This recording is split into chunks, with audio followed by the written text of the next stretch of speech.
Right, grade 11s, we're continuing with our k-ratio examples, but you'll notice I split these up from the other ones, mainly because this is almost like a different type of question. So you'll notice this is very similar to one of the Pythagoras types that we did back in the beginning. So let's have a look. It says, if sine of 12 degrees equals m. Now, the moment they say this, once you've practiced a couple of these, you notice that all of these questions are the same type of question. So the moment they do that, either I need to draw myself a picture in the first quadrant, because 12 degrees is in the first quadrant, although what I prefer when it's this type of question is I prefer to draw a right angle triangle at my 12 degrees, and I'll show you why in a second. So if this is 12 degrees, what do I know so far? So what I know so far is sine of 12 degrees equals m, and so as a fraction that would be m over 1. But the definition of sine is y over r, or if you're working in a right angle triangle, it's opposite over hypotenuse. So either way, if you're working in the right angle triangle, that means opposite is m and hypotenuse is 1. If you're working in the Cartesian plane, you would now know that y is m and r is 1. So you can see why this is a Pythagoras type question, because we now need to do Pythagoras to either find the adjacent side in the triangle, which is also the x in the Cartesian plane. So basically, if we call it x or adjacent, it doesn't matter, but basically x squared plus m squared is 1 squared because of Pythagoras. You will remember this because we did a very similar type of question in Pythagoras' questions. So x squared is equal to 1 minus m squared, and then I'm going to square root. Now don't forget that you can't distribute a square root across a subtraction sign, and so I can't square root both of those. So now I know that this over here is 1 minus m squared, and so x is 1 minus m squared. Now let me explain to you why I prefer the triangle. I prefer the triangle because in a triangle you have 3 angles, and if one of them is 90 and one of them is 12, you can work out the other angle. Because if I do 180 minus 90 minus 12, I get 78 degrees. Now why that's useful is if they ask me anything about 78 degrees now, I can just use my triangle to find sine, cos and tan of 78. So in future I'm not going to do the Cartesian plane drawing, and I'm going to prefer to draw the triangle if it's a given angle to me that is acute. Right, so let's look at the questions now. Remember, the aim is to get everything to 12 degrees, or 78 now, because we do know the ratios for 78 as well. So can I rewrite 102 using 12 degrees? And the answer is yes, because I can rewrite 102 as 90 plus 12 degrees. Now I can do reduction. I'm working in quadrant 2, so cos is negative. However, cos is going to change its name to sine, so this is negative sine 12 degrees. So that is negative, and sine 12 is m. So the whole kind of aim here is to rewrite using 12 degrees. So on to the next question, can you rewrite 192 using 12 degrees? So this is sine of 180 degrees plus 12 degrees. Can I do reduction? Well, 180 plus, that'll be quadrant 3, and sine is negative in quadrant 3, but my name is going to remain sine. So that's negative sine 12, which is just negative m. Now so far you'll notice that I haven't even needed the triangle yet. So perhaps I should wait for a question that actually needs the triangle before wasting my time in a test. So on to the next question, and it's cos of 12.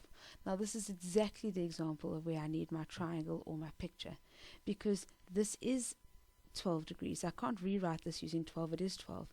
The only problem is it's cos. And I don't know anything about cos other than the definition. And the definition of cos is adjacent over hypotenuse if you're looking at the triangle. So now adjacent in the triangle is my root 1 minus m squared. And the hypotenuse in the triangle is 1. So this is actually just root 1 minus m squared. I could have also used x over r, and I would have gotten exactly the same answer. And so that example is where the triangle was essential to me. Okay, tan of 12. Oh, again, tan of 12, that's already rewritten with 12 degrees. But I don't know what tan is equal to, other than the fact that tan, by definition, is opposite over adjacent, or y over x. So if I go to look at my triangle, I can see what's opposite. Opposite is m, and adjacent is root 1 minus m squared. So that's m over root 1 minus m squared. So again, I needed the triangle for that question. So last question, can I rewrite 348 degrees using 12? Absolutely. So this is cos of 360 degrees minus 12. Now I can do reduction. First of all, this is quadrant 4, and cos is positive in quadrant 4. But my name stays cos. So this is cos 12 degrees. Now I've already actually worked out cos 12. Cos 12 was root 1 minus m squared. So these examples should ring bells. You should be going, oh, I'm sure I've seen this before. Because when we did Pythagoras examples, we did very, very similar questions. The only difference then was we hadn't done reduction yet. So now we can expand these types of questions to include questions like E, because we've done reduction. Right, let's try another one. These are very common questions, so they're worth practicing quite a lot. Cos of 42 degrees. Excellent. So personally, I prefer a triangle. So any right angle triangle will do. So if I put in 42 degrees, immediately what I like to do is go and label in the other side. So the other angle would be 48 degrees. Now cos, by definition, is equal to, if we're working in a triangle, we would say, now first of all, I'm going to write k as k over 1. It's adjacent over hypotenuse. So this, if I fill in my letters here, adjacent to 42 is going to be k, hypotenuse is 1, and I can work out the opposite by using Pythagoras. So the opposite squared, or you could say y squared, plus k squared equals 1 squared, Pythagoras. Now to be honest, you get so good at these questions that eventually you just figure out that the opposite is root 1 minus k squared. So you do get really good at them, and then you don't have to show any working. You can just write it in and write Pythagoras. Now what this does for us is we can answer any questions about 42 degrees and 48 degrees.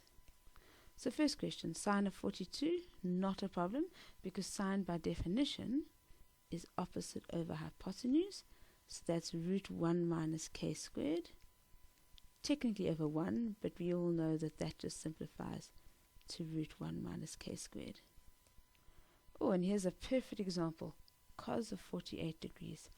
Because I've actually drawn my triangle, which has 48 in it, I don't actually have to do any more working, because I know that cos 48 would be adjacent to 48 over hypotenuse.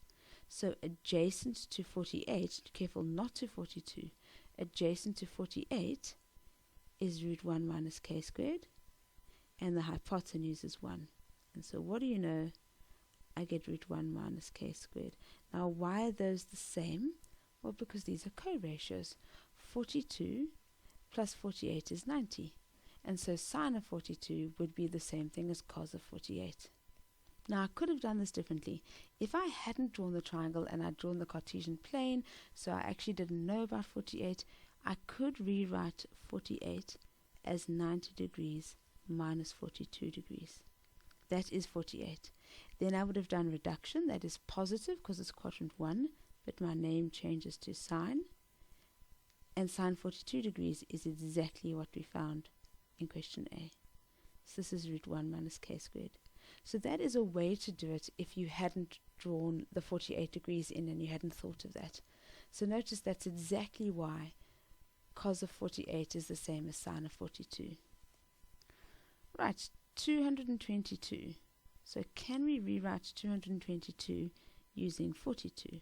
I think we can, because it'll be 180 degrees plus 42. And if I do my reduction, that's quadrant 3, so tan's positive, and the name stays the same. And by definition, tan is opposite, which I'm pretty sure was root 1 minus k squared, and the adjacent was k. Right, question D. Oh, so many ways to do this question.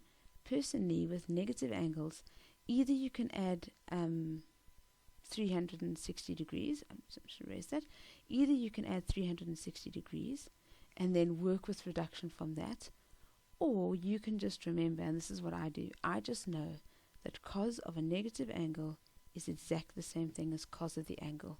The only time the negative play a role is in sine and tan. So what I would do here is I would say cos of negative 42 is exactly the same as cos of 42, which is k. Now, if you don't remember that cos of a negative angle is just cos of that angle, you can add 360 degrees. So cos of negative 42 degrees, you could just add 360. I don't know what I just said. I hope I said that. You can just add 360 degrees. So if I just add my 360 degrees in the beginning, all I've done is gone and added 360 in there, which I'm allowed to do. Now that's reduction. And that's quadrant 4 over here. Cos is positive, and my name stays the same. Now, to be honest, that's exactly why cos of a negative angle is always just cos of that angle. So you still get k. So you can pick a method that works for you. Right, last one for this particular question. An angle bigger than 360. Well, that's good. So I'm going to take 762 degrees, and I'm going to minus 360. And I get 402, which means I'm still not smaller than 360. So then, I shouldn't push equals. So therefore, I'm now going to minus 360 degrees again. And I'll do this all on my calculator. I wouldn't actually show any working. And finally, I get to 42 degrees. So actually, sine of 762 is the same as sine of 42 degrees. And that's all you have to write. Now, sine of 42 is something I've already worked out. Sine of 42 degrees is root 1 minus k squared. Technically over 1, but that is exactly the same as root 1 minus k squared. Okay, last example like this. They do come up so often, so it is worth doing. Tan of 31 degrees equals t. So personally, I would like my right angle triangles. I draw in 31, which means immediately I know that this is 59 if I want it. Now tan, by definition, is, well, first of all, let me write it as a fraction, so t would be 2 over 1. By definition, that's opposite over adjacent. So I now know that opposite is t and adjacent is 1. Okay, now I need to work out my hypotenuse. So t squared plus 1 squared would be equal my hypotenuse squared because of Pythagoras. And so t squared plus 1, I will have to square root that to get my hypotenuse. So this one looks slightly different because I'm now finding my hypotenuse, which I haven't been doing before. Now I can answer any question about 31 or 59. So if I look at my question, sine of 31, by definition, sine is opposite over hypotenuse. My opposite is t, and my hypotenuse is root t squared plus 1. Tan of 59, well, I don't know. Oh, I do know something about 59. I lie. Tan of 59, there's 59. Tan is opposite over adjacent. So I know that opposite is 1, opposite to 59 is 1, and adjacent to 59 is t. So that's the beauty of doing the triangle, because you've got 59 automatically. If you didn't have 59, you would have to start now doing reduction using 90 degrees. And we don't like to do reduction with tan and 90 degrees because we don't actually study tan's co-ratio. So I'm going to erase my all because that's pretty much the only way that we'd want to do this question. Right, cos 121. Can we rewrite that either using 59 or 31? And I think I can, because I think I can rewrite this as cos of 90 degrees plus 31, which would reduce. This is quadrant 2, so cos is negative, but my name changes to sine. So it's negative sine 31, and I'd already worked out what sine of 31 is. Sine of 31 is from A, so I'm going to get negative t over root t squared plus 1. Now that's been quite a marathon of code ratio questions. All of these are wonderful exam questions, and so we've really been doing the tough stuff. So I think it's time for a good break, and in the next lesson you're going to be working on some questions from the textbook and then an activity to see how well you're doing in this particular section. Well done. Good work.